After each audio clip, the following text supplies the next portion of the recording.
É bom porque, como eu agora venho mais ao UP, então eu vejo vocês com menos frequência e fico com saudade. Então, aí eu posso matar a saudade de vocês aqui, tá bom? Antes da gente compartilhar o texto assim que Jesus colocou no nosso coração, deixa eu dizer uma coisa importante para vocês. Lembra daquela história que Jesus está dentro de uma casa, pregando lá com o pessoal em volta dele, e tinha uma pessoa do lado de fora querendo entrar, e não estava conseguindo entrar, aí ele precisou ser ajudado. Aí 4 pessoas ajudaram, pegaram uma maca, alguma coisa assim, e subiram pelo telhado e desceram a pessoa para poder chegar à presença de Jesus. Vocês lembram desse texto? Então, essas 4 pessoas, Miqueias, ele nem sabe disso, tá com a cara ali de não estar entendendo nada. Miqueias, Marques, Bernardo, cadê Bernardo? Tá aí não, Bernardo Monteiro? Eu vi Bernardo aí, tá lá na câmera, tá me filmando, né? Bernardo. André Guedes, tá aí? Tá aí não, André Guedes todo mundo conhece. E Gabi Testai está aí?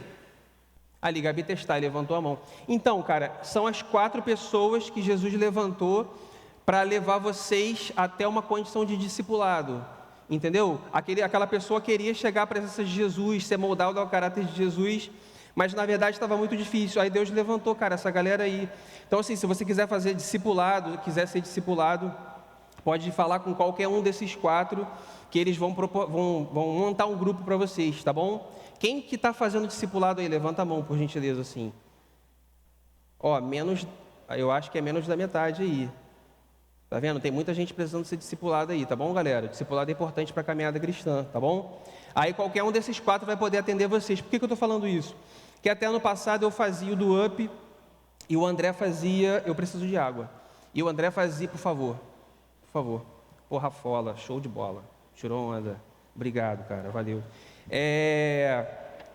Eu fazia o do UP e André depois pegou o do Gol para fazer. Mas agora Jesus colocou o troço assim, de uma maneira espetacular. Gente capacitada aí, tá bom? Tá orando por vocês. É isso, esse aviso eu queria dar aí. Galera, vamos abrir o texto aí. Evangelho de Marcos, capítulo 9. Marcos capítulo 9, a partir do verso 14, tá bom? Eu tenho assim uma predileção por poucos versículos, mas aqui eu não consegui recortar muito não. Mas aí a gente vai fazer a leitura do texto e eu queria assim que você desse toda a sua atenção para o texto, tá bom? O sermão, a pregação emana do texto. Então o que tem de mais importante aqui é o texto sagrado, de tudo que vai ser dito, de tudo que é dito nesse lugar, é a palavra de Deus, tá bom? A palavra de Deus ela é inerrante, infalível. Então, assim, você tem que dar toda a atenção devida à palavra, tá bom? É a palavra de Deus. A gente pode ler? Vamos lá? Então, diz assim o texto: Quando chegaram onde estavam os outros discípulos, viram uma grande multidão ao redor deles e os mestres da lei discutindo com eles. Logo que todo o povo viu Jesus, ficou muito surpreso e correu para saudá-lo. Perguntou Jesus: O que vocês estão discutindo? 17, um homem no meio da multidão respondeu: Mestre, eu te trouxe meu filho que está com o espírito que o impede de falar. Onde quer que o apanhe, joga no chão, ele espuma pela boca, arranja os dentes, fica rígido. Eu pedi aos teus discípulos que o expulsassem o espírito, mas eles não conseguiram. Então Jesus respondeu: Geração incrédula, até quando eu estarei com vocês? Até quando eu terei que suportá-los? Tragam o menino. Então eles o trouxeram. Quando o espírito viu Jesus, imediatamente causou uma convulsão no menino. Este caiu no chão e começou a rolar, espumando pela boca. Jesus perguntou ao pai do menino: há quanto tempo ele está assim? Desde a infância, respondeu ele. Muitas vezes esse espírito tem lançado no fogo, na água para matá-lo. Mas se podes fazer alguma coisa, tem compaixão de nós e ajuda-nos. Se podes, disse Jesus, tudo é possível àquele que crê. Imediatamente o pai do menino exclamou: eu creio, ajuda-me a vencer a minha incredulidade. Quando Jesus viu que uma multidão estava se ajuntando, repreendeu o espírito imundo, dizendo: espírito mudo e surdo, eu ordeno que o deixe e nunca mais entre nele. O espírito gritou, agitou violentamente e saiu. O menino ficou como morto, ao ponto de muitos dizerem: ele morreu. Mas Jesus tomou pela mão e o levantou, e ele ficou em pé. Depois de Jesus ter entrado em casa, seus discípulos lhe perguntaram, em particular, por que a gente não conseguiu expulsar? Ele respondeu, essa espécie só sai pela oração e pelo jejum. Até aqui. Vamos fazer uma oração? Jesus querido, a gente louva teu nome, Deus, de todo o coração, Senhor. A gente quer pedir a Ti, Senhor, que você tenha misericórdia de nós nessa noite, Jesus. Que a Tua palavra, Senhor, seja revelada a nós, Deus, que você ilumine a nossa mente, que você ilumine o nosso coração, Jesus, que a gente esteja sensível à Tua voz, Deus, independentemente de a gente ter vindo aqui com as nossas expectativas, Senhor. A gente sabe que você pode fazer muito mais do que aquilo que a gente tem pensado, Senhor. Você pode demonstrar o seu amor por nós, Jesus. A gente quer clamar a Ti, Jesus, que você se derrame nesse lugar, Senhor, que você faça com que a gente enxergue a cruz, Jesus. A gente deseja de enxergar, Senhor, a cruz, você glorificado, a Tua glória, a Tua majestade, o Teu poder. A gente anseia, Deus, pela Tua volta, Senhor. Enquanto você não vem, a gente deseja ouvir a Tua voz, Senhor. Direção para a nossa vida, salvação para nossas almas. Única direção que a gente poderia seguir, Jesus, é a Ti. A gente deseja ouvir a Tua voz, Senhor. Aumenta a nossa confiança em Você, Senhor. Revela a Tua vontade para a gente. Abre os céus, fala com cada um aqui, Deus, em nome de Jesus. A gente acredita que foi o Teu Espírito Santo que trouxe a gente nesse lugar, Senhor. A gente acredita que foi o Teu Espírito Santo que trouxe a gente nesse lugar, de todo o coração. A gente acredita nisso, em nome de Jesus. Abençoa a gente, Deus, amém. Amém, galera. Então, olha só, o que está acontecendo aqui? O texto diz que eles chegaram aonde estavam os outros discípulos. Antes disso aqui, eles tinham subido ao monte. Então, Jesus convocou para uma reunião de oração, Pedro, João e Tiago. Eles foram ao monte para orar. Chegando lá, eles dormiram. Os discípulos dormiram. Nisso que eles dormem, Jesus aparece transfigurado para eles. Jesus aparece transfigurado. A glória de Deus é revelada para eles ali naquele lugar, no alto daquele monte. Enquanto numa reunião de oração, eles estavam dormindo, Jesus foi glorificado. Dali, Jesus desce com eles. Depois desse momento, Jesus desce com eles, chega lá embaixo, encontra os outros discípulos. Encontra os outros discípulos discutindo com uma galera. Quem que estava ali? Escribas, tinha o povo e tinha uma pessoa com uma necessidade. Então, o texto diz assim, que Jesus perguntou, o que vocês estão discutindo? Então, percebe que houve uma falha ali, a gente leu o texto todo, a gente já viu o que aconteceu, como que o texto terminou. Teve uma falha ali, os discípulos falharam. Enquanto Jesus estava no monte, em intimidade com Deus, os 3 que subiram dormiram, ele desce, chega lá embaixo, a mesma situação, gente precisando ouvir a voz de Deus, precisando de esperança, precisando de cura, de libertação, e de repente o que acontece? Os discípulos falharam no ministério deles, e Jesus sabe o que está acontecendo, e pergunta, o que está acontecendo, o que vocês estão discutindo? É interessante porque nessa cultura, quem tem menos autoridade, ele vai procurar quem tem mais autoridade, e tem todo um cumprimento, com palavras, com gestos, e repare que nem escribas, nem discípulos, ninguém falou nada. O que vocês estão discutindo? O que vocês estão discutindo enquanto tem gente perto de vocês? O que vocês estão discutindo nesses dias aqui no Gol, na igreja, na célula? O que vocês estão discutindo na vida de vocês, enquanto tem gente do lado de vocês precisando de uma palavra, de ser recebido, de ser curado, de orientação, de entender o sentido da vida e de repente não está encontrando em vocês?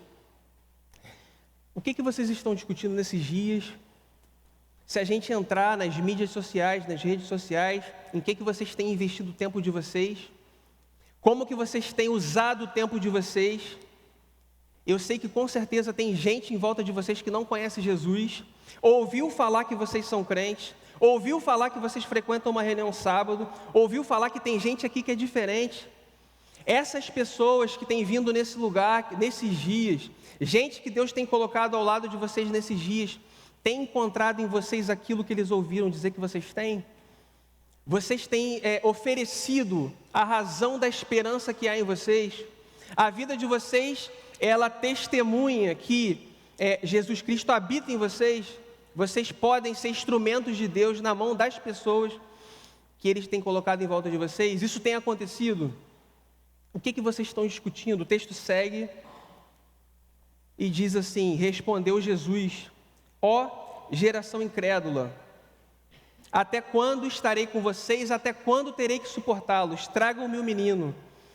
Foi o pai do menino que se levantou para falar, ninguém falou nada. Os discípulos estavam envergonhados, tinham falhado. Os escribas estavam aproveitando a situação para debochar. O pai do menino diz assim: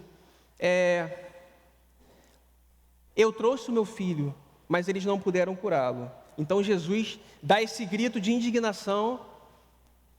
Ele vai dizer: geração incrédula. Para quem que Jesus está falando geração incrédula?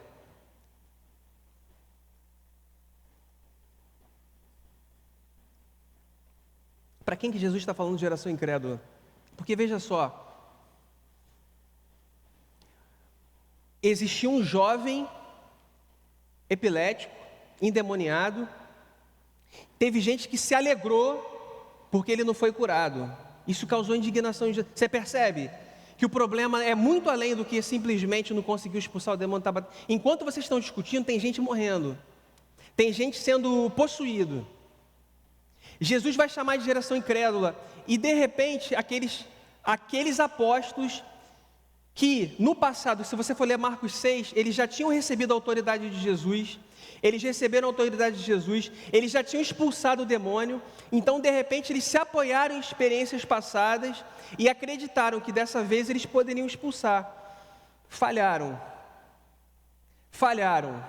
Eu e você, a gente vai num retiro, a gente tem uma experiência com Deus, a gente tem um encontro com Deus, ouve a voz de Deus, vai lá, levanta a mão, canta, ajoelha, ora, e de repente a gente passa a acreditar que aquele momento que a gente teve com Deus ali vai ser suficiente para levar a gente para uma vida com Deus, uma vida de poder, uma vida onde a gente pode enfrentar qualquer situação, a gente pode encarar um colégio, pode encarar uma faculdade, pode encarar o mundo, na experiência que a gente teve no retiro, e a gente falhou em alguma coisa. O texto está dizendo o seguinte, que os apóstolos falharam.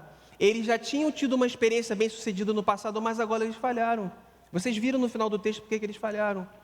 Então de repente o problema que a gente corre aqui é o seguinte: você está achando que você é geração oceânica e de repente você não passa de geração incrédula. Você está achando que você é muita coisa, você está achando que a experiência que você teve com Jesus um dia, quando você conheceu a Cristo, quando você entrou na sua célula, quando você se entregou a vida para Jesus aqui, ela vai te levar até o final da sua vida, e não é assim que funciona. Jesus vai chamar todo mundo ali de geração incrédula. Você está achando que é gol, porque você frequenta aqui, você vem aqui sábado, você está em célula, você até toca aqui. E quando vier a situação da vida difícil, como que você vai se comportar? Como que vai ser a tua reação? Como que vai ser a tua fé diante de um desafio desse? É bom estar aqui de noite, todo mundo bonito, arrumado, perfumado, programação daqui a pouco, está de férias, viagenzinha.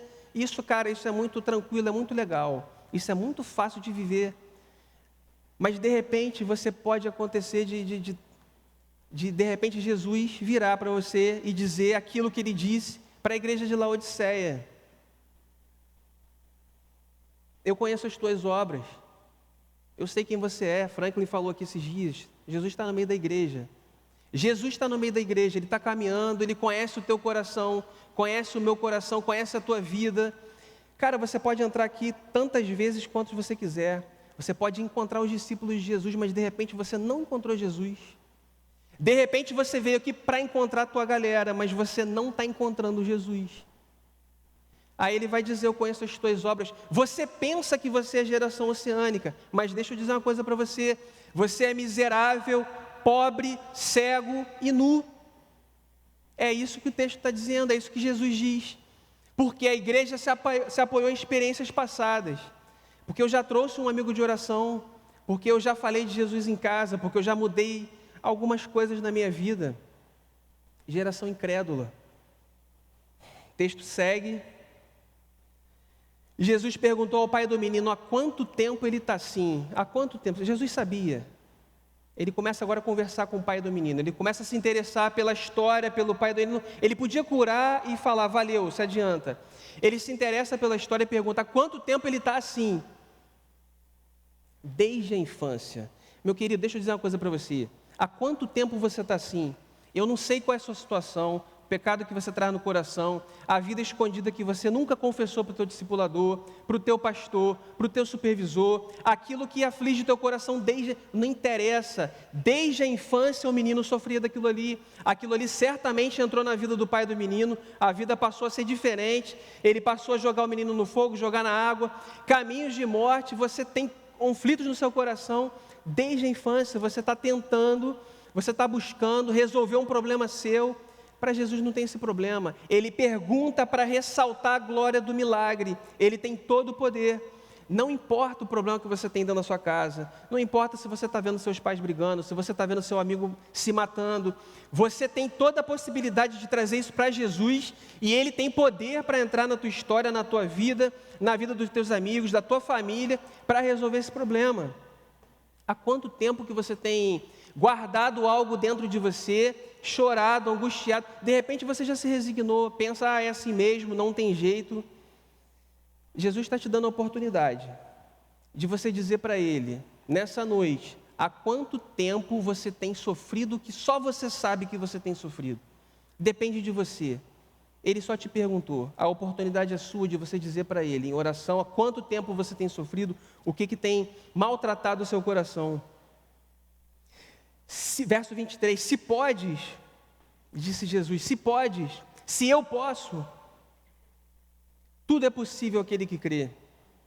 Tudo é possível, você pode dizer amém? Tudo é possível aquele que crê. Se Jesus pode, eu estava desde o princípio. Jesus é aquele que estava desde o princípio. Jesus é aquele por meio de quem todas as coisas se fizeram, tudo se fez. Ele é o princípio, o fim, o alfa e o ômega, o começo de todas as coisas, o fim de todas as coisas. Nada está fora do seu poder, não existe nada no universo. Alguém orou ontem aqui, não existe um lugar no universo onde a mão de Deus não está, a presença de Deus não está. Se eu posso. Então ele pergunta para Jesus se ele tinha capacidade de curar, e Jesus responde perguntando pela tua confiança. Você duvida que Deus pode? Jesus está perguntando se você acredita que Ele pode mudar a tua história. Se você não conhece Jesus, eu não conheço todo mundo aqui, se você veio aqui e não conhece Jesus, deixa eu dizer uma coisa para você, Jesus é a solução para a tua vida, o sentido para a tua existência. É Ele que pode salvar você, te oferecer aquilo que você não vai encontrar em nenhum outro lugar, em nenhum outro ser. É Jesus, a resposta é Jesus. E Ele pode todas as coisas. É isso que a sua palavra afirma, é isso que a sua história afirma. Verso 24, imediatamente o pai do menino exclamou, eu creio, Senhor, ajuda-me a vencer a minha incredulidade. Repare que quando trazem o menino, traz o menino, aí o texto diz que o menino começa a se contorcer, porque é assim, quando você está perto de chegar na solução do problema, quando você toma a decisão de se aproximar de Jesus para entregar o problema para Jesus, o que acontece? Parece que a coisa piora, não sei se é só com você, comigo é assim. Algumas coisas eu começo a orar, Deus, coloca a sua mão em tal situação, parece que a parada piora. E o texto diz que Jesus estava ali e ele não partiu para curar imediatamente, não, ele seguiu falando com o menino. Porque o inferno se levanta contra você quando você quer resolver um problema. Quando você toma uma decisão de assumir um compromisso, você quer ir para uma célula, você quer acertar a vida diante de Deus, quer resolver um problema, cara, a parada vai piorar, a pressão vai aumentar. Se você tomar a decisão de acertar a sua vida diante de Deus, a parada vai piorar, é isso que o texto está dizendo. Mas Jesus vai curar o teu problema, Jesus vai resolver, é um teste de fé. É você não sucumbir diante da primeira dificuldade que surgir. Então vai dizer, eu creio, Senhor, ajuda-me a vencer a minha incredulidade. Cara, aqui tem um ponto alto do texto. O pai confessando para Jesus toda a dificuldade que ele tinha de acreditar. É interessante que essa questão de você pode, se você acreditar, isso é coisa até do senso comum, né? Quem acredita sempre alcança, a gente pode todas as coisas, é um discurso assim que é comum, é um discurso comum, é algo que a gente é incentivado a acreditar e de fato é assim mesmo. Na vida você vê gente que acredita, que persevera, vai e conquista coisas. O texto está dizendo aqui, se você acredita com Jesus, cara, aí todas as coisas são possíveis. Então, imediatamente o pai do menino disse, eu creio, mas ele tinha uma dificuldade de crer. Então ele confessou um conflito que estava dentro do coração dele. Ele reconheceu a dificuldade que ele tinha de acreditar. Eu li uma vez um livro que eu ganhei até da mãe do Bernardo, falei de Bernardo, foi a mãe do Bernardo que me deu.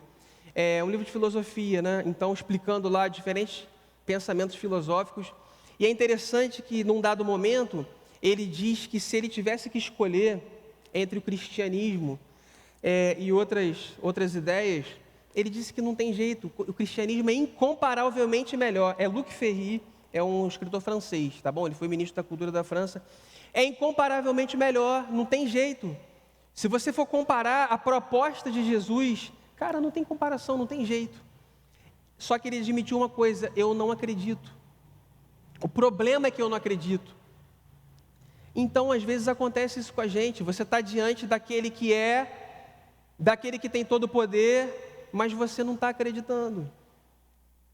De repente você está diante de Jesus, esses dias, vivendo a sua vida, mas você não está acreditando que Ele pode atuar em determinadas áreas da sua vida. Eu creio, mas eu preciso de ajuda. Então aqui tem como é que eu vou dizer?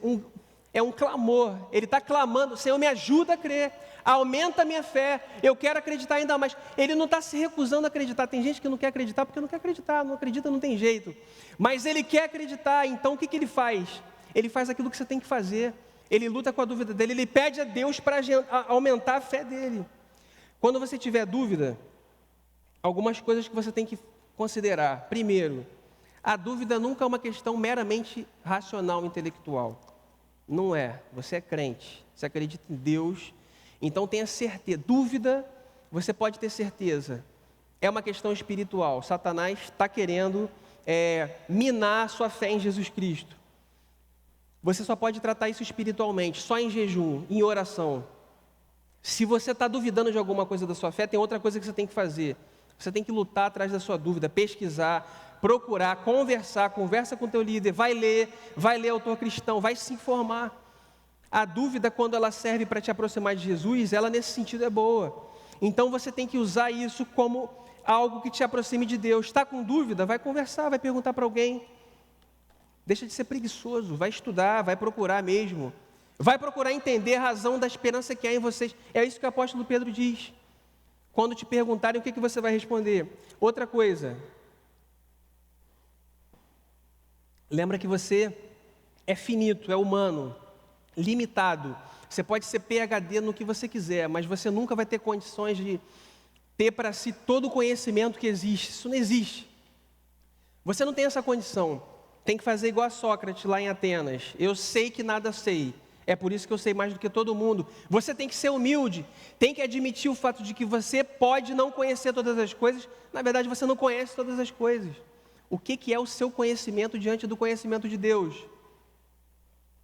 Tem uma outra coisa que você tem que fazer. Você tem que ter uma relação entre fé e razão. Uma relação, como é que eu vou dizer? Uma relação adequada, correta, entre fé e razão. Por que eu estou dizendo isso? Tem dois usos da razão que você pode fazer. Aí Lutero vai dizer que você pode usar de duas maneiras. Uso ministerial da razão. Já ouviram falar disso? Uso ministerial da razão e uso magisterial da razão. Uso ministerial e uso magisterial. Ele vai dizer que o único que é lícito é o uso ministerial. Uso magisterial é quando a razão se coloca como juiz, como legislador, como o conhecimento último. Então, pela razão, você vai concluir todas as coisas. É pela razão, você pensa e você então vai concluir, chegar a uma verdade, você vai chegar a um entendimento. Esse é o uso magisterial, a razão sobre todas as coisas. é uma usurpação. Quem é a verdade absoluta? Quem é o conhecimento absoluto? É o Espírito Santo. Só Ele que é verdade, só Ele que revela a verdade, só Ele que pode dizer a verdade para você. Quando você coloca a razão nesse lugar de Deus, está fazendo um uso equivocado da razão. O outro uso é o uso que Deus colocou para que a gente faça uso dele nesse sentido, que é o uso ministerial. É a razão submissa ao Evangelho. É a razão como um instrumento de Deus para que você compreenda Jesus, compreenda Deus, compreenda a fé, compreenda tudo aquilo pelo qual Ele morreu por você. Então é você usar a razão a serviço do reino, é você usar a razão para te aproximar de Deus. Uso ministerial da razão. Então, se você fizer uso desses elementos, se você orar, se você jejuar, se você buscar Jesus, você pode tratar suas dúvidas diante de Deus. Ajuda-me a vencer a minha incredulidade. Você tem entregado todas as suas dificuldades diante de Jesus? Você tem jogado limpo com o Senhor? Você tem colocado para Ele o quão tem sido difícil para você acreditar? Afinal de contas, você já trouxe essa questão para a igreja muitas vezes, você já até orou por isso e nada aconteceu? A luta interior, você tem confessado para Jesus, dá nomes aos seus pecados? Você tem colocado para Deus o que tem afastado você dele?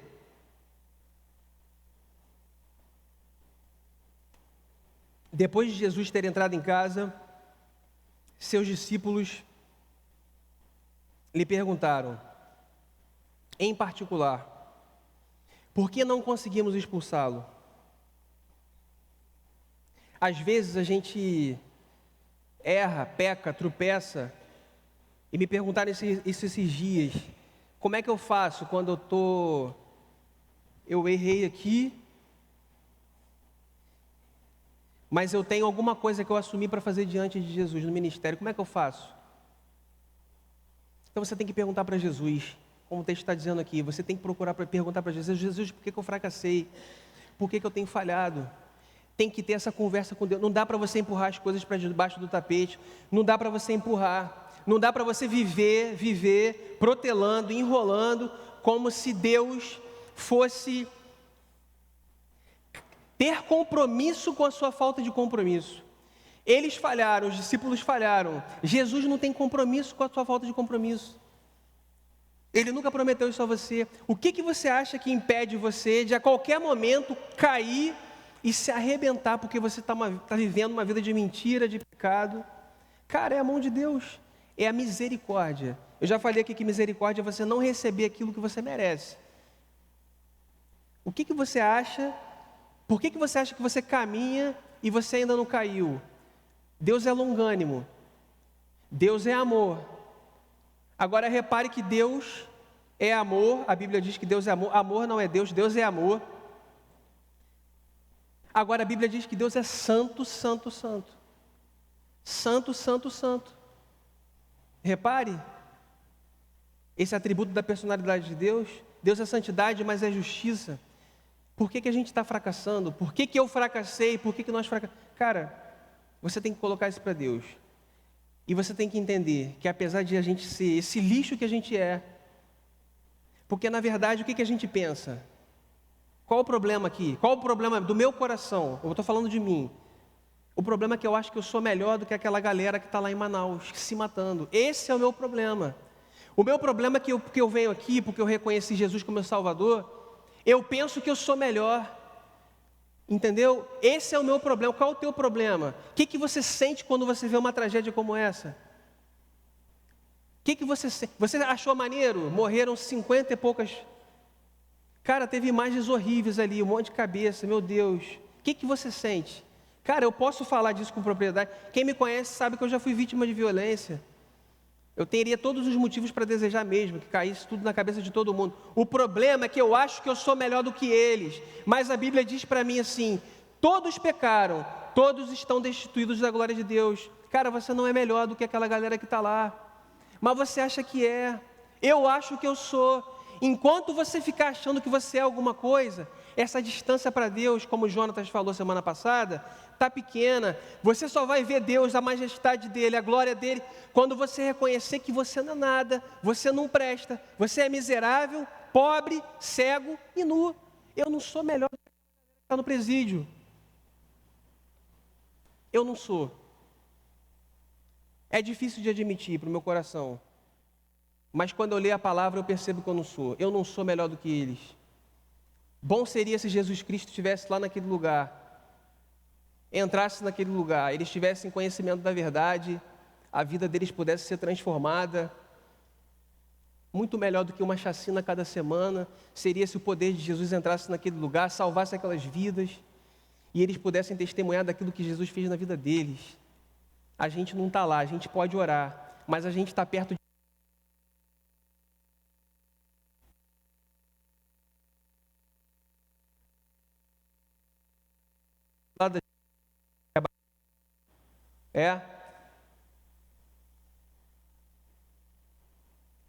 Mas a esperança para a gente aqui é o que Jesus responde. Jesus não responde com pedrada, Jesus responde com mais discipulado. Jesus continua ensinando seus discípulos no caminho. Jesus continua caminhando com seus discípulos, faz questão, entrou no quarto com eles em particular. Vocês falharam porque vocês negligenciaram uma vida de jejum e de oração. Não basta apenas conhecimento, não basta apenas ler, não basta apenas estudar. Tem que ter poder na vida de vocês. Tem que ter um poder que só pode vir por meio de oração e de jejum. Não é a oração e o jejum que vão fazer alguma coisa na sua vida, mas é a fé que resulta da oração e do jejum. Meu amigo, só acredita, só ora quem acredita. Se você não ora, você não acredita. Se você não tem vida de oração, você não acredita. Oração é para quem acredita. Oração é a nossa maior profissão de fé. Oração é a fé de maneira visível, é você ver a fé materializada ali. Quem ora acredita. Porque pensa você parar no meio do nada, século 21, e você se curvar diante de um Deus, tem que acreditar. Esse convencimento que o texto vai dizer, que a Bíblia vai dizer, é que ele não vem de nada que você possa estudar. O apóstolo Paulo vai dizer que o Espírito testifica com o nosso Espírito, a gente vai dizer Abba Pai. É o testemunho interno do Espírito Santo. É isso que vai confirmar a nossa fé em Jesus. Mas isso só advém de uma vida de oração. O apóstolo João vai dizer a mesma coisa, ele vai dizer o seguinte: 3 dão testemunho. No céu, Pai, Filho e Espírito Santo. Na terra, o Espírito, água, sangue. Água, batismo de Jesus, sangue, crucificação, ministério de Jesus. Ele vai dizer que ainda que a gente tenha o testemunho dos homens, e ele dava grande valor ao testemunho dos homens, ao ponto de dizer, escreva essas coisas a fim de que vocês creiam. Então ele dava grande valor ao testemunho dos homens, mas ainda que vocês tenham o testemunho dos apóstolos, é o testemunho do Espírito que vai ser mais importante na vida de vocês. E como que o Espírito Santo vai vir na vida de vocês? Como que ele vai encher vocês? Como que ele vai preencher vocês? Primeiro vocês se esvaziando de vocês. E vocês se enchendo do Espírito Santo através de uma vida de jejum e de oração. Essa espécie só sai com jejum e oração. Existe uma relação entre nível de fé e as ações da igreja. O gol é um movimento, não é isso? É um movimento, a proposta não é essa? Mas é um movimento para quê? Movimento de quê? Quais são as possibilidades desse movimento? Os limites desse movimento vai depender do nível de fé de vocês. Vai depender de quanto vocês têm buscado Jesus.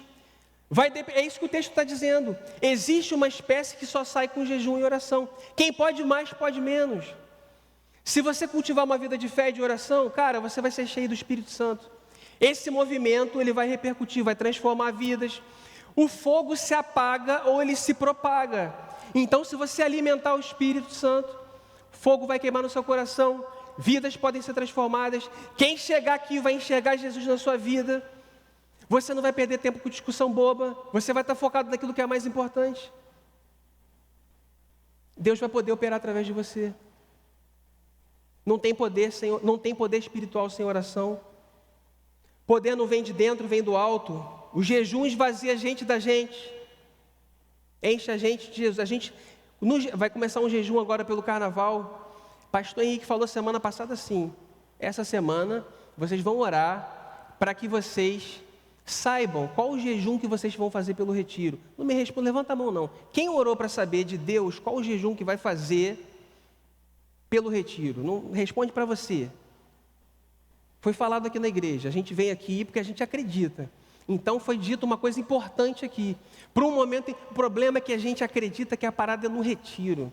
Isso é diabólico para a tua vida. Deixa eu dizer uma coisa para você. E qual foi a última vez que você se ajoelhou para orar? Responde para você também. 14 de janeiro, esse ano, o que você já leu de Bíblia? Quantas reuniões de oração você já veio? Quantas reuniões de oração você já participou com Jesus e você dormiu? Não no monte, mas lá no seu quarto que você começou a orar e quando viu estava de manhã. Cara, Jesus, Ele é maravilhoso. Apesar de tudo isso que a gente é, de todo esse nosso comportamento descompromissado, Ele pegou o menino pela mão, quando todo mundo achou que estava morto, levantou e o menino está vivo. A mão de Jesus está estendida para mim, em primeiro lugar para mim e para vocês essa noite. Ele quer te levantar, Ele quer te dar vida, vida em abundância, vida em plenitude. É isso que Ele quer fazer comigo, com você. Você pode, está no início do ano, você pode responder a essa oferta de Jesus da maneira que você pode viver as mesmas bizarrices que você viveu ano passado. Você pode continuar acreditando que o seu sucesso lá no Enem, para quem vai fazer, depende de você estudar muito. Seria melhor se você orasse mais. Você tem que estudar muito, mas seria melhor que você orasse mais.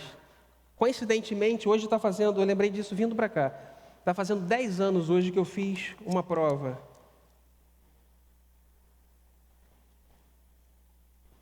14 de janeiro de 2006. Eu lembrei disso hoje. Eu fiz uma prova, quem me conhece sabe onde eu trabalho.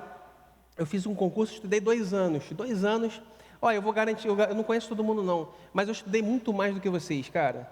Pode juntar aí quem eu estudei muito. Miquel, eu estudei muito. Teve um dia que faltou luz de noite, 6 horas. Cara, eu queria estudar, eu peguei o telefone aqui para Miquel, eu tenho que estudar. Eu fui para a casa dele estudar. Eu sabia onde eu queria chegar. Eu acreditava. Cara, deixa eu estudar, pelo amor de Deus, eu tenho que estudar. Eu peguei o carro, fui para a casa de Miquel, fiquei lá até quase meia-noite estudando. Eu estudei muito. Cara, eu era primeiro lugar no curso no Rio, ganhava bolsa, respondia dúvida de todo mundo. Eu ia passar. Para todo mundo eu ia passar. Só que me deu uma crise às vésperas da prova, porque eu sou crente. E eu me lembrei de um detalhe, cara. É Deus que está no controle de todas as coisas. Então isso veio no meu coração com tal força que eu comecei a chorar, comecei a orar. Deus, eu dependo de você totalmente. Dor de barriga, dor de cabeça, trânsito ruim, carro, o despertador não tocar, mau humor, alguma coisa que pode... Cartão de resposta, eu posso marcar errado. É um milagre, esse dia tem que ser um milagre. Eu dependo de você totalmente. Esse é o lado bom da história. Jesus me honrou, fui lá, passei, estou lá 10 anos. Esse é o lado legal. Mas, cara, eu nunca fui para a casa de ninguém porque faltou luz na minha casa para ler a Bíblia. Nunca aconteceu isso comigo, eu nunca tive essa vontade. Você percebe? Que tragédia, como é que a gente é miserável. Eu nunca fui para a casa de ninguém porque eu estava lendo a Bíblia e faltou a luz, isso já aconteceu. Fechei a Bíblia e esqueci. A gente não tem inclinação para essas coisas, não. Só ora quem acredita, meu querido. Por que as coisas não estão, de repente, fluindo na sua vida? Por que de repente, a célula não está crescendo? Por que seu namoro está zoado? A relação com seu pai não está legal? Por que tem muita coisa ruim? Você convida seus amigos? Por quê? De repente, a fé está carecendo de oração. Está faltando você dobrar o joelho diante de Jesus. E a boa notícia é que Ele é misericordioso, amoroso, um coração quebrantado, o Senhor não desprezará. É isso que diz a palavra de Deus. Quebrantado diante de Deus, cara, Ele vai ter todo o prazer de te levantar você, colocar você no caminho reto, no caminho santo, no caminho justo. Ele tem todo o poder para isso. Na verdade, Ele quer fazer isso. Esse é o desejo dEle para a sua vida, para a minha vida nessa noite. Aplicações. Primeiro, abandone discussão inútil. O reino de Deus não consiste de palavras, mas de poder. Abandone aquilo que é fútil. Seja um bom mordomo do seu tempo. Invista naquilo que é eterno. 2, segunda, confesse a sua fraqueza para Jesus. Entregue todas as circunstâncias para Deus. O Espírito Santo está nesse lugar, tem poder para atuar na sua vida, para entrar na sua vida, para mudar a sua história. 3, creia, tudo é possível ao que crê. Tudo é possível ao que crê em Jesus. Não há limites para o seu poder. 4, mantenha a fé acesa. Ore e jejue. Não apenas nos retiros, não apenas por causa dos retiros, mas todos os dias da sua vida, enquanto o Senhor permitir que você esteja aqui. Todos os dias da sua vida, participe das reuniões de oração. Sabe o que pode acontecer? É você não estar na reunião de oração e de repente o Espírito Santo se manifestar com poder lá. Já pensou? Não foi na reunião de oração porque ficou fazendo qualquer outra coisa. Aí Jesus veio com o Espírito Santo veio com poder, atuou. Cara, Deus que me livre está fora de um lugar. Eu quero estar nesse lugar. Eu preciso estar nesse lugar. Eu quero estar nesse lugar. Uma vida cristã autêntica, para que a gente tenha encerrando, para que a gente tenha uma vida cristã autêntica, a gente precisa do mesmo poder que um dia ressuscitou Jesus dentre os mortos. Para que a gente tenha uma vida cristã autêntica, a gente precisa do mesmo poder que um dia ressuscitou Jesus entre os mortos. Que poder é esse? O poder do Espírito Santo. Vida cristã é vida no Espírito. Vamos orar?